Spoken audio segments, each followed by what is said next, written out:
Halo teman-teman property owner, khususnya apartemen owner, kembali berjumpa dengan saya Willy Steven di channel Deal with Willy.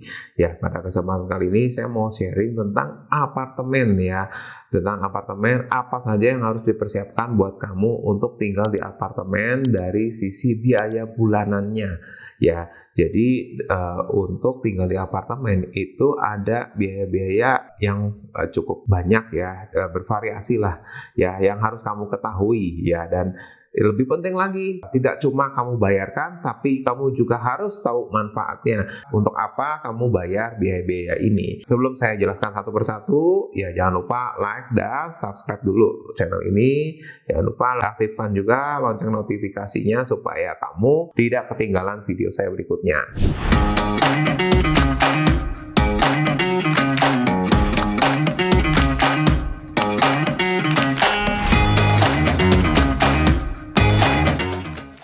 Ya, perkenalkan sekali lagi saya Willy Steven dan saya sudah lebih dari 10 tahun di dunia properti ya. Jadi saya akan bantu kamu ya menyelesaikan masalah-masalah yang kamu hadapi seputar properti kamu. Ya, kita balik lagi. Jadi tentang biaya-biaya yang ada selama tinggal di apartemen itu apa saja? Ya, bukan selama tinggal di apartemen tetapi selama mungkin juga memiliki ya, dalam arti seperti itu. Ya oke, yang pertama adalah IPL ya, iuran pengelolaan lingkungan ya. Jadi ini adalah iuran yang wajib kita bayarkan sebagai pemilik ya atau penghuni setiap bulannya. Ya tujuannya apa? Ya tentunya banyak sekali seputar pengelolaan gedung ya.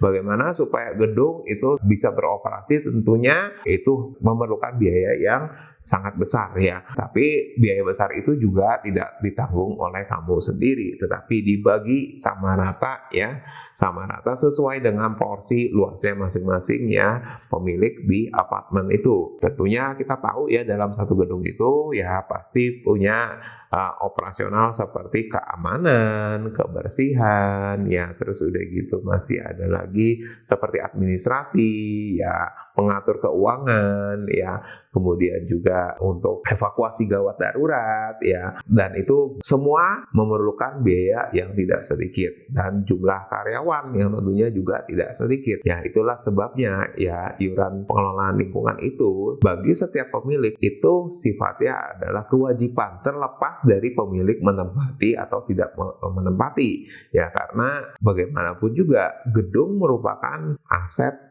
yang harus dijaga sehingga memang memerlukan biaya IPL itu sendiri ya. Selain IPL ya memang kita juga kenal dengan istilah lain yang namanya service charge ya, cuma bedanya service charge ini biasanya diberlakukan ketika pengelola gedung ini masih developer dari gedung itu sendiri. Nah, kita masuk yang kedua yaitu adalah sinking fund ya. Sinking fund ini biasanya merupakan bagian yang tidak terpisah dari IPL itu sendiri ya. Sinking fund ini dibayarkan bersamaan dengan IPL tapi dengan pos yang berbeda ya. Tentunya ini merupakan dana cadangan yang diperlukan untuk keadaan tertentu, misalnya perlu perbaikan major, perlu pengecatan misalnya ya, kemudian selain itu perlu pembaruan perizinan ya, termasuk juga misalnya satu hari gedungnya perlu dibangun ulang ya, itu menggunakan dana-dana dari sinking fund itu. Dan tentunya ini harus dikelola dengan profesional dan transparan ya, sehingga tidak merugikan bagi pemilik dari unit-unit apartemen di gedung itu. Ya, kita masuk yang ketiga yaitu biaya utility yang kita kenal dengan listrik dan air ya. Ini merupakan ya kebutuhan dasar juga buat pemilik penghuni apartemen juga ya. Ya, karena nggak ada listrik, nggak ada air, ya udah kita nggak bisa ngapa-ngapain. Nah, pada dasarnya penggunaan listrik itu biasanya bervariasi, ya bisa rendah, ya bisa juga tinggi sesuai pemakaian. Ya, kalau listrik sendiri itu biasanya ya untuk saat ini kurang lebih abodemen itu bisa sekitar 150 sampai 200 ribuan, tergantung juga makin mewah apartemennya tentu abodemennya juga makin tinggi, makin mahal. Ya, selain itu juga ya ukuran dari apartemen itu juga mempengaruhi ya konsumsi listriknya, karena kita akan membutuhkan listrik yang makin banyak juga ya, misalnya dari sisi lampu ya, tentunya dari sisi pendingin ruangan ya, AC ya, dan lainnya juga. Kemudian bagaimana dengan air ya, air itu juga sama, kita menggunakan ya air dari PDAM ya, tapi tentu aja biasanya itu sudah diperhitungkan oleh pengelola gedung ya tentang besaran air yang kita pakai. Nah, jadi dari listrik dan air yang kita pakai setiap bulannya itu biasa kita diperhitungkan sama pengelola menggunakan alat pengukur atau meterannya. Ya, jadi kita ketahuan setiap bulannya itu dalam satu periodenya ya itu berapa besar listrik dan air yang kita pakai. Ya, dan itu biasanya sudah menggunakan rumus perhitungannya sehingga didapatkan tagihan bulanan ya untuk biaya utility itu. Pastikan juga peralatan seperti plumbing ya atau kloset itu tidak bermasalah karena biasanya bisa menyebabkan tagihan meledak ya, artinya tahu-tahu meninggi untuk 1-2 bulan itu ya karena terjadinya kebocoran. Ya, kita masuk yang keempat. Nah, untuk yang ini itu sebetulnya tidak wajib tapi tidak mungkin juga tidak dipakai, yaitu adalah biaya internet. Ya, biaya langganan internet ini adalah satu kebutuhan ya, kewajiban juga yang harus dilakukan ya, dipenuhi ya. Ya, karena tidak mungkin juga ya kita saat ini hidup tanpa internet, tanpa koneksi ya ke dunia maya. Termasuk untuk hal-hal pekerjaan kita itu semua sudah banyak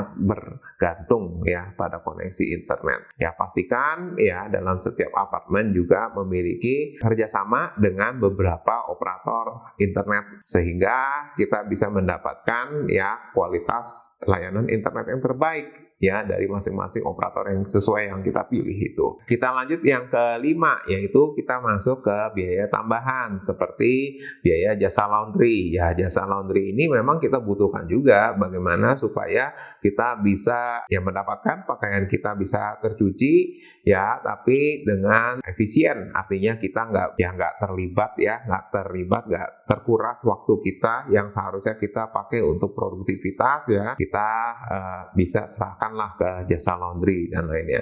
Ya, kemudian kita lanjutkan yang keenam itu adalah biaya parkir ya. Untuk kamu yang punya kendaraan ya ini wajib ya karena tidak mungkin kita bayar parkir ya kendaraan itu dengan membayar jam-jaman ya, kalau dikali satu hari aja itu bisa 100.000 lebih ya, sedangkan untuk pelangganan ya biasa dari pengelola gedung juga menerapkan harga yang masih sangat wajar ya, biasanya bisa sekitar 200.000 atau 300.000 tergantung dari pengelola gedungnya. Nah, tentunya bagi kamu yang juga memiliki kendaraan lebih dari satu, biasanya diterapkan ya biaya langganan yang lebih tinggi lagi. Hal ini tentunya diciptakan supaya semua pemilik ya atau semua warga apartemen itu kebagian parkir mobilnya. Ya, kita masuk ke yang 7, yang terakhir ya. Itu adalah biaya perpanjangan hak guna bangunan di apartemen. Ya, tentunya ini berlaku untuk pemilik saja ya. Jadi setiap pemilik yang wajib membayar biaya perpanjangan HGB itu. Seperti yang kita ketahui, kepemilikan di apartemen itu pemilikannya adalah strata title. Ya, di mana kita memiliki bangunan bersama, tanah bersama yang memiliki izin ya. Penggunaan bangunannya itu biasanya ada batas waktu dan itu harus diperpanjang. Nah, perpanjangan itu sendiri itu biasanya ya bisa sekitar 20 tahun atau 30 tahun ya, tergantung dari kebijakan BPN dalam hal ini.